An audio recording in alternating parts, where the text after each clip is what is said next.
എല്ലാവർക്കും garden to kitchen എന്ന YouTube ചാനലിലേക്ക് സ്വാഗതം. നല്ലൊരു ദിവസം എല്ലാവർക്കും ആശംസിക്കട്ടെ. ഇന്ന് ഞാൻ കാണിക്കാൻ പോകുന്നത് കലാത്തിയ പ്ലാന്റിനെ കുറിച്ചാണ്. ഇത് different varieties of calathea plants ആണ്. കുറച്ച് വെറൈറ്റീസ് എൻ്റെ കയ്യിലുണ്ട്. കളക്ഷൻ അത്രേ ഉള്ളൂ. ഞാൻ കളക്ട് ചെയ്തുകൊണ്ടിരിക്കുകയാണ് കലാത്തിയ പ്ലാന്റ്.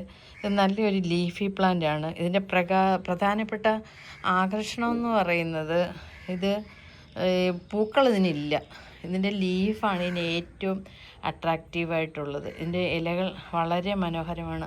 പല തരത്തിലുള്ള ഇലകൾ നമുക്ക് കാണാനായിട്ട് സാധിക്കും.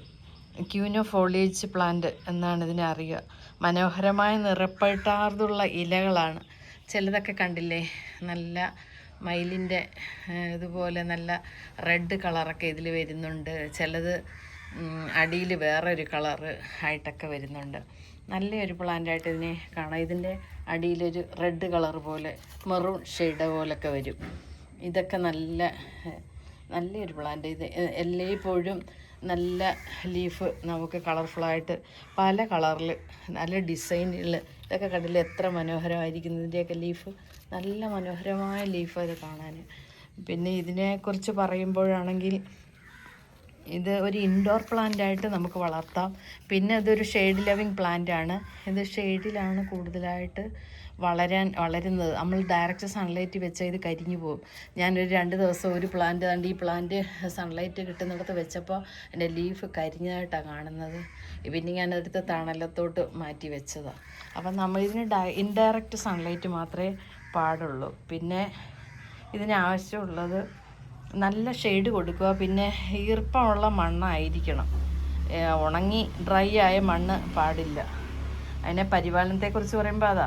പിന്നെ ഇതിനാവശ്യമുള്ളത് ഈർപ്പം നമ്മൾ നിലനിർത്താൻ ശ്രദ്ധിക്കണം. പിന്നെ നല്ല ഡ്രെയിനേജ് ഉള്ള മണ്ണായിരിക്കണം. പോട്ടിംഗ് മിക്സ് ഒത്തിരി കട്ടിയുള്ള മണ്ണ്, നമ്മൾ പശപ്പുള്ള മണ്ണ് ഇടരുത്. ചാണകപ്പൊടിയോ കമ്പോസ്റ്റോ ഒക്കെ മിക്സ് ചെയ്ത് മണ്ണും എല്ലാം കൂടെ മിക്സ് ചെയ്ത് നല്ല ഡ്രെയിനേജ് ഉള്ള മണ്ണാണെങ്കിൽ നന്നായിട്ട് വളരും. പിന്നെ ഇടയ്ക്കിടയ്ക്ക് നമ്മളിതിൻ്റെ ലീഫിൽ വെള്ളം ഒന്ന് സ്പ്രേ ചെയ്ത് കൊടുത്താൽ നല്ലതാണ്. ദിവസത്തിൽ ഒരു പ്രാവശ്യം മാത്രമേ ഇതിന് നന ആവശ്യമുള്ളൂ. പിന്നെ ഇതിനെക്കുറിച്ച് പറയുമ്പം ഇതിന് നല്ല പരിചരണം നമ്മൾ നൽകിയാൽ ഇത് വർഷങ്ങളോളം ഭംഗിയോടുകൂടി ഇത് വളരും. ഭംഗിയോട് ഇത് നിലനിൽക്കും. ഇതിപ്പോൾ എൻ്റെ കയ്യിൽ കുറേ വർഷമായ പ്ലാന്റ്സാണ്. ഇത് വർഷങ്ങളോളം നിൽക്കും. നമ്മളങ്ങനെ ഇടയ്ക്കിടയ്ക്ക് പോട്ടി മിക്സൊക്കെ വളമായിട്ട് ഞാൻ കൊടുക്കുന്നത് ചാണകപ്പൊടിയും ആട്ടും കാഷ്ടം മാത്രമാണ്. വേറൊന്നും ഞാൻ കൊടുക്കാറില്ല. ഇതിൻ്റെ ഭംഗി നിലനിർത്താൻ നമ്മൾ ഇതിന് സമയത്ത് വളം കൊടുക്കുകയും നന കൊടുക്കുകയും തണലത്ത് വയ്ക്കാൻ ശ്രദ്ധിക്കുകയൊക്കെ ചെയ്താൽ മാത്രം മതി. നല്ലൊരു ഇൻഡോർ പ്ലാന്റായിട്ടും ഒക്കെ നമുക്ക് വളർത്താം. പിന്നെ ഷെയ്ഡുള്ള ഭാഗത്തിൽ ബാൽക്കണിയിലൊക്കെ വെച്ച് നമുക്ക് വളർത്താം. നല്ലൊരു പ്ലാന്റ്. ഇതിൻ്റെ വേറെ ഒരു വെറൈറ്റി എൻ്റെ കയ്യിലുള്ളത് ഈ കലാത്തിയ. ഇത് 3 വെറൈറ്റി എൻ്റെ കയ്യിലുണ്ട്. ഇതും ഇതിൻ്റെ ലീഫ് കുറച്ച് ഡിഫറൻ്റായിട്ട് ഉള്ളതായിട്ട് വരും. ഇതിൻ്റെ അടിയിലൊരു സൈസ് മെറൂൺ ഷെയ്ഡായിട്ട് ലീഫിൻ്റെ അടിയിൽ മെറൂൺ ഷെയ്ഡ് പോലെ വരും. ഇതും അതുപോലെ തന്നെ. ഇതെല്ലാം ഒരേപോലെ ലീഫിൻ്റെ അടിവശം ഒരു മെറൂൺ ഷെയ്ഡ് പോലൊക്കെ വരുന്നത്. ഇത് നല്ല ഡിസൈനാണ്. പല കലാത്തികളും പല ഡിസൈനായിട്ടാണ് നമുക്ക് കാണാൻ പറ്റുന്നത്. ഇതൊക്കെ കളക്ട് ചെയ്യാൻ ആഗ്രഹമുള്ളവർ കളക്ട് ചെയ്യുകയും ഷെയ്ഡിലൊക്കെ വെച്ച് വളർത്തുകയും ഒക്കെ ചെയ്യണം. അത് നമ്മുടെ സമയം പോകാനും നമുക്ക് ഇതിനെ വളർത്തുമ്പോൾ കുറേ മനസ്സ് ഫ്രീ ആവാനും ടെൻഷൻ ഫ്രീ ആവാനും ഒക്കെ നമ്മളെ സഹായിക്കും.